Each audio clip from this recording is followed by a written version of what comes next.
tell me about your plans to, where how do you anticipate working with the county commission and the other local elected officials, the other constitutional officers, in your new role should you be successful in being the new clerk? Well, I have actually worked with all the constitutional officers over the years. I work very well. I've been very involved in the criminal justice system, so I have very good working relationships with the state attorney, the public defender, the sheriff, the folks in the jail, the law enforcement agencies. So in that role, I've done that. In our county services, we interact with property appraiser and tax collector, and I have very good working relationships with those organizations and leaders. And we all work towards efficiencies. That's a very common theme in local government now, is how can we work together and be more efficient and use technology to do that. With the county commissioner, it's sometimes more of a political role, which I haven't actively played that frequently. Charlie is our clerk, and he is playing that role for us and has been doing that, I think, very effectively over the years.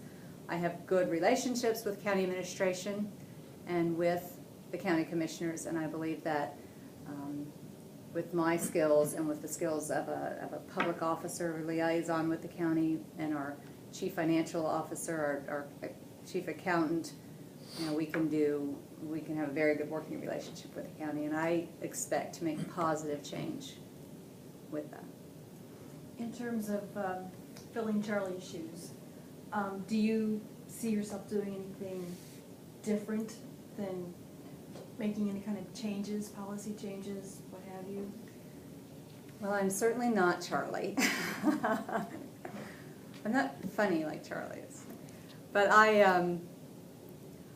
my role, Charlie is very good at doing what Charlie does, and I am a different person in that I'm different at communicating with other agencies.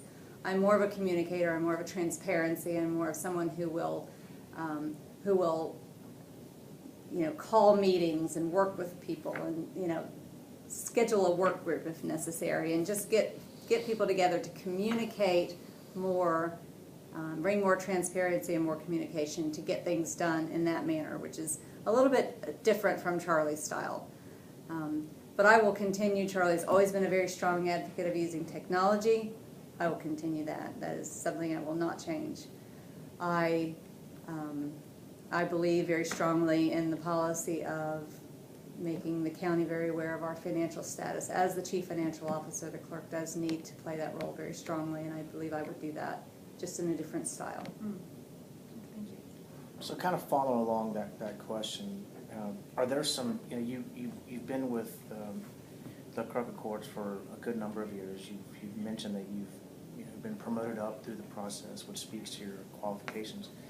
Are there some best practices that you've seen that you want to implement, regardless of how Charlie runs his operation, just over the course of time, whether it's through training, best practices programs that you think need to hit, when you hit the floor, they need to be implemented? One of the things that I will do is our internal audit office. I think we do good audits. I would like to see two things done differently, and that I will implement as clerk. I think there should be more transparency in the way audits are determined, which areas are audited. I think today it's not documented well. I'm a sort of, like I said, a communicator, someone who likes to lay things out, structure things a little bit more.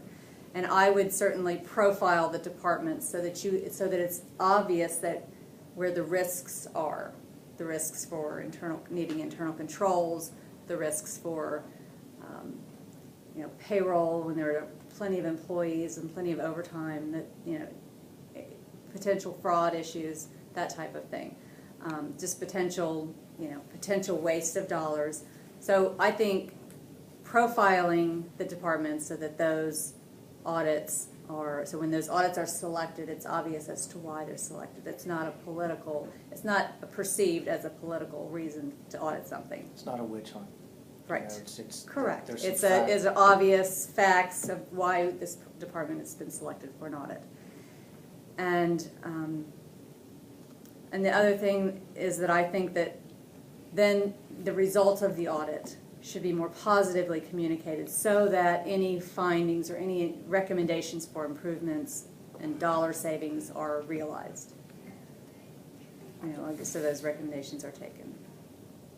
You had mentioned the audits aspect, and certainly one of the things that Charlie Green, he has not been afraid to speak his mind when it's come to either tax rates or the recent land audits from last year. Now, you'll be inheriting a lot of this stuff.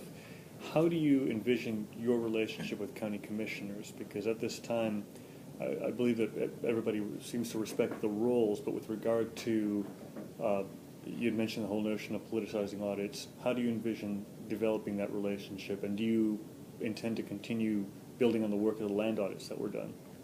I do, but I believe that these audits haven't been as effective as they could have been because there's such a perception that there was a political agenda. And so I really feel like my role as a woman, someone who has a different communication style, has better relationships today, can perform more of a work group around these audits and why and how they are received, how well they are received. And do you have a particular opinion, or do you agree with the outcome of those audits? I do. I think the 2020 audit did show that that the county, I believe, could have done a better job, perhaps spent less money. It doesn't mean that I'm against the 2020 program. I just believe that the county needs to be very responsible and accountable in how they spend our money. And so, and I've seen the audits, I've seen the backup, and there was plenty of backup to that audit to prove that the recommendations to make improvements should be made. Have you heard some of the criticism of, I imagine you've heard some of the criticism of Commissioner Judah about the land audits and the methodology that was used to value some of the lands. What's your opinion on that? Well, I've seen the backup to the audits, and I don't think Mr. Judah bothered to look at the backup. And of course, his agenda is to, you know, just to discount the validity of the audits regardless. And so, so I've seen the backup to the audit. I agreed with the recommendations that the audit made. What about, I think one of his main criticisms is the methodology that was used. I think that For the audit or for the purchase? For the purchase, and for the audit, that is. Well, again, the audit it was a good audit, you know, and the reason for the audit was a good reason. It was based on fact. I mean, obviously, the Department of Lands spends a lot of money. It is a good area to have an audit. I don't think anybody could dispute that if you look at it from purely factual information. But the perception was it was political. But it really, truly was a good place to do an audit. And as far as the land purchases, I believe that, and based on the audits and the backup to the audits, those they could do a better job of getting, you know, the right appraisals, the right type of appraisals, so that they have better information in which to negotiate and do a better job of negotiating. And if you look at the backup, you would see the backup to that.